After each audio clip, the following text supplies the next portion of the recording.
Yes. When we look at the lives of the Anbiya who came before Rasulullah and earthly life and their ummas, it seems Ashura was always a day of deliverance for them. For Noah, for Adam, for Musa. And yet for the most beloved and his family, it was in many ways a day of tragedy. Can you explain this? Bismillah ar-Rahman ar-Rahim. When you sacrifice for the sake of haqq, you call itself a tragedy? Right off the bat is wrong idea.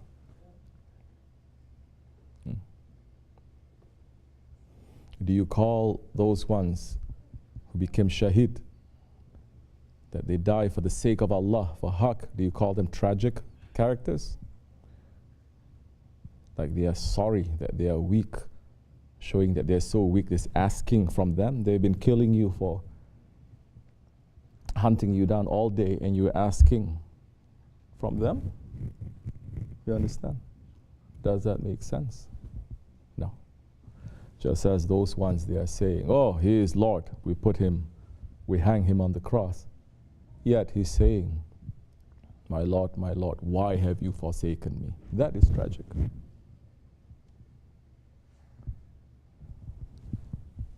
Huh?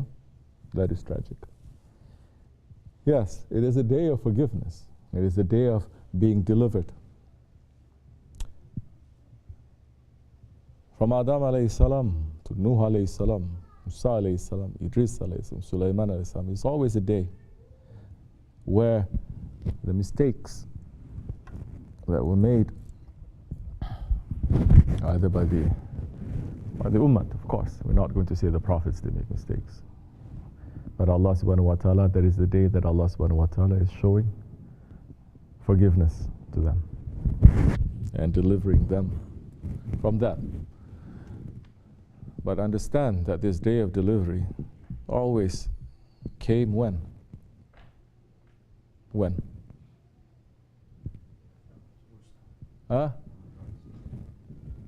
After the punishment.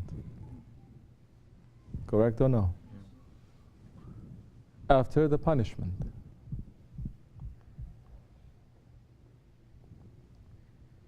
After certain things were not right that were committed. Can we say the Ahlul Bayt, they committed anything that was not right? Hasha, astaghfirullah. They did not. Can we say those ones that is in the Ummah, they committed wrong things? Yes, we can. They did. You think them, they knowing the understanding, the mercy of Allah, they're going to ask, does it fit into an Ahlul Bayt to be asking for revenge? No, it doesn't. On the Day of Judgment, awliya Allah saying, Hazrat Fatima will approach the Holy Prophet with a cup filled with the blood of a son. And the Prophet will look at her and say, Ya Fatima, today is the day of mercy and intercession, not the day for vengeance.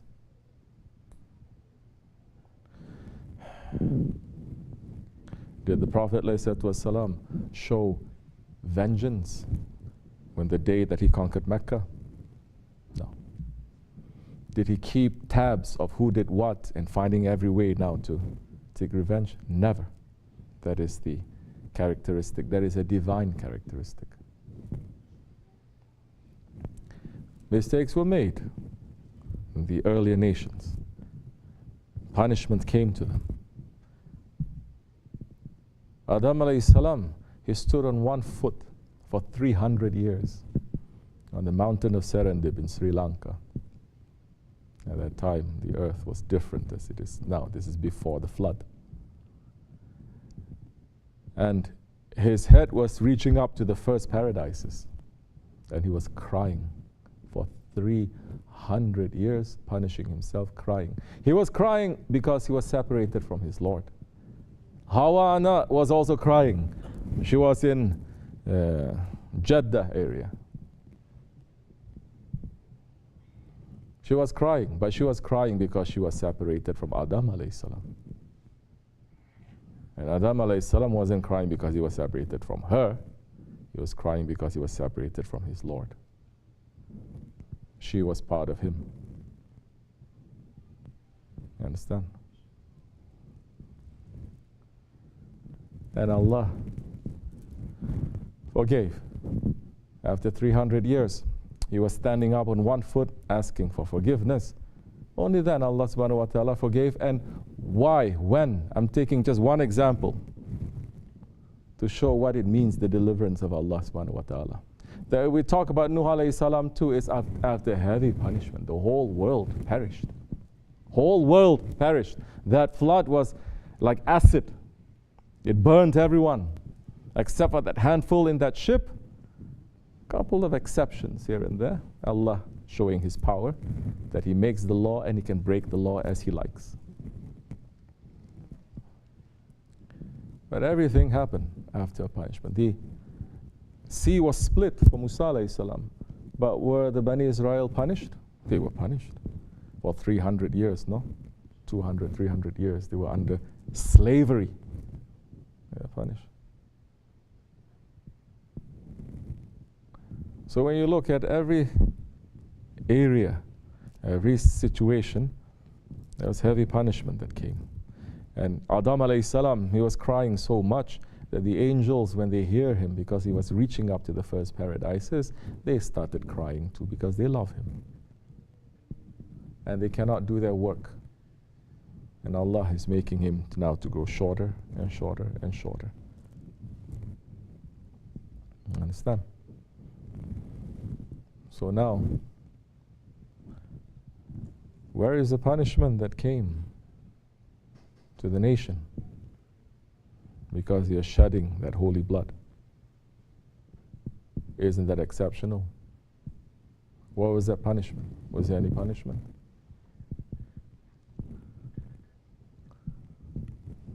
Was there any punishment? As we see that it had happened to the nation of Nuh. It happened to the prophets and their people and the nations after that. No. When you look at it with these eyes too, it's as if, just as you say, oh, it's a tragedy. Just as you say, oh, they failed. Just as you say, okay, now it's not, Haq didn't win. It lost. And if anything, Yazid won for that day. With his eyes. Not with his eyes. Correct? Was there any punishment? There was enough punishment now, not just for Yazid and his army, but the whole of mankind to be punished because of that. But their grandfather was Rahmatan lil Alameen, was the mercy to the universes. And if you carry one drop of that blood of being a mercy to the universes, you will not run for revenge. You're going to run to say, forgive them, Ya Rabbi. As Abba Yazid Bistami Karazasir is saying, on the day of judgment, if my Lord, just by my Lord saying, Ya Abba Yazid, come, it says, just him addressing me is going to fill my heart with so much love that I wish that he will stretch Bayazid and he will cover the doors of Jahannam so that no single person from the Ummah is going to enter into Jahannam just from that love. What is that showing? It's sacrifice. When the moth is driven to the flame, it burns. Is that tragedy? No, it's not. That is the logical ending of the life of the moth that is in love with the flame. As the Holy Prophet ﷺ, was he martyred? Yes, he was poisoned. As Hazrat Abu Bakr as-Siddiq, was he martyred? Yes, he had also had poison in reality. As Hazrat Umar, Hazrat Osman, Hazrat Ali. Hazrat Hassan, was he martyred? Yes, he was betrayed by his wife and he was poisoned. And Hazrat Hussein went through the same. Because to achieve that level of what? Shahid, is that a tragedy? No, it is the highest honor. That Allah subhanahu wa ta'ala, through the Holy Prophet ﷺ, is saying that one who dies for the sake of Allah, he fights for the sake of Allah and he dies, Azrael will not take his soul. Allah subhanahu wa ta'ala himself will take his spirit. And just from that pleasure of Allah taking that spirit, that one will wish that his life be returned to him, that he die again for Allah to take, and again for Allah to take, again for... He doesn't want paradise, he doesn't want anything, just that pleasure that Allah is taking his life forever. But with his eyes, you're saying they all led very tragic lives. This is the thing. Who is in charge? Allah subhanahu wa ta'ala. You understand? And the ummah has been delivered.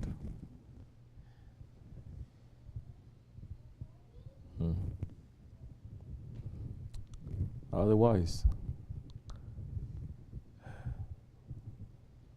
through the transgressions, the wrongdoings of this ummah,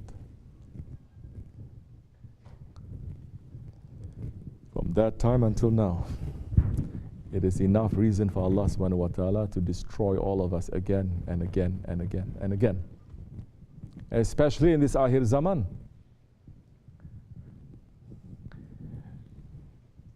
This ummah is taking all the wrongdoings of all 124,000 prophets, ummahs, all the wrong things that they're doing, that they're punished for, that one wrong thing that they're doing. Some nations, one wrong thing they did was they play with the scales. They do bad business and Allah cursed them for that. Like taking all these wrong actions and taking it, and these last days without the Khilafat, last 100 years only especially, that you're doing it at the same time all together, and you don't have the voices of truth, of haqq, to stand up and say this is wrong. That the system of Dajjal has completely taken over. So, showing us again, when that tyranny comes, what do we do? What did Holy Prophet ﷺ do? He made the hijrah. What did the people, the Ahlul Kahf, they do? They fought. That if you read Surah Al-Kahf, it will prepare you for Akhir Zaman, it will protect you against the Dajjal. This is Hadith Sharif, to read Surah Al-Kahf every Friday. Yeah, alhamdulillah, like this, like that, we're doing it here. And it's explaining, showing how the Ahlul Kahf, when they are youth, they are young people like you. They're looking around, everyone is doing wrong things. They say, how are we going to stand up? We just have to go to the mountain. Escape. You think their parents are not going to say, why are you doing that? That is so stupid. You think their friends are not going to say that? You think everyone around them is not going to try to stop them, saying you're a young person, what, you're going to raise your children without this and without that, without all these kinds of things that you're going to get outside up in the mountain? They went through that. But for the sake of Allah, and Allah subhanahu wa ta'ala, the Holy Prophet ﷺ is saying Allah praises the youth who in their young lives they're running after Allah. Not when you're old. You're young. Not when you finish all your battery and you have nothing else to do. You did everything. Then you say, okay, let me sit down now. No. When you realize, way before that.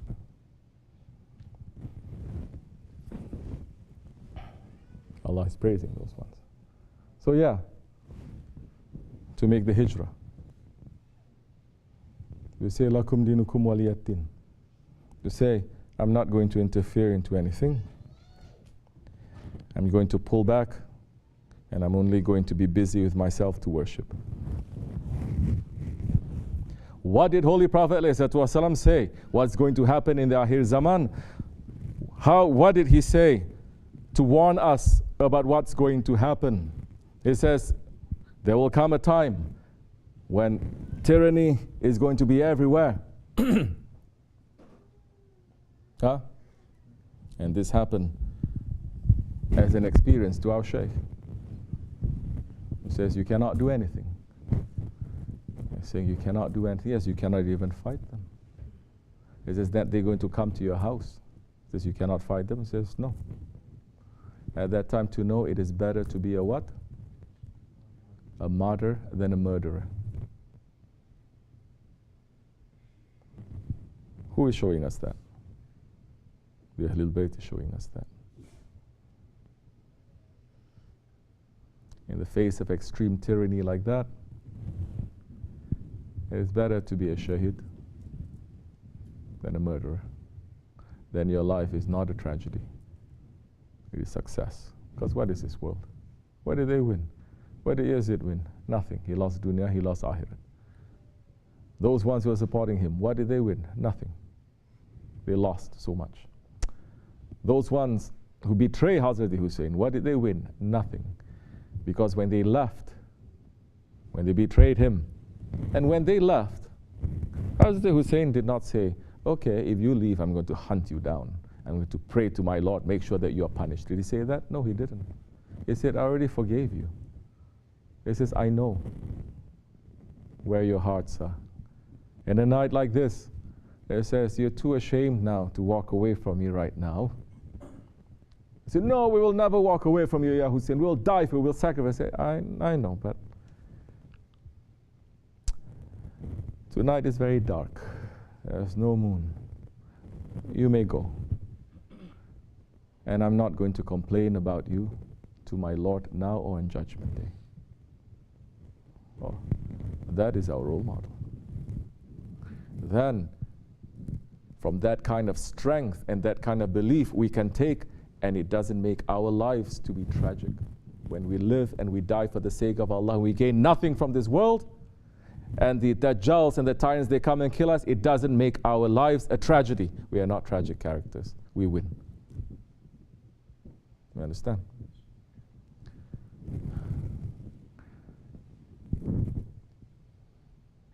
So, there is a destiny. If we understand our destiny a little bit, then we're going to say, we're going to walk this way. This is for us. Not this, not this, not this, not this. This is our way. We're going to be busy with that, and we don't care what the whole world says. Because Allah subhanahu wa ta'ala is the creator of our destiny. Not this world, not your father, not your mother, not this system. Allah is the creator of your destiny. May Allah forgive us, inshallah. Don't ask to be tested like that. We're not asking to be tested. We will fail. We will fail. Like yesterday, I was getting a little bit upset because people were not taking. Yesterday is the actual day, the actual night. They're not taking serious like that. I said, then how are you going to fight against Dajjal? What are we here for? To fight against the Dajjal and to fight against the tyrants where we cannot even sacrifice nothing.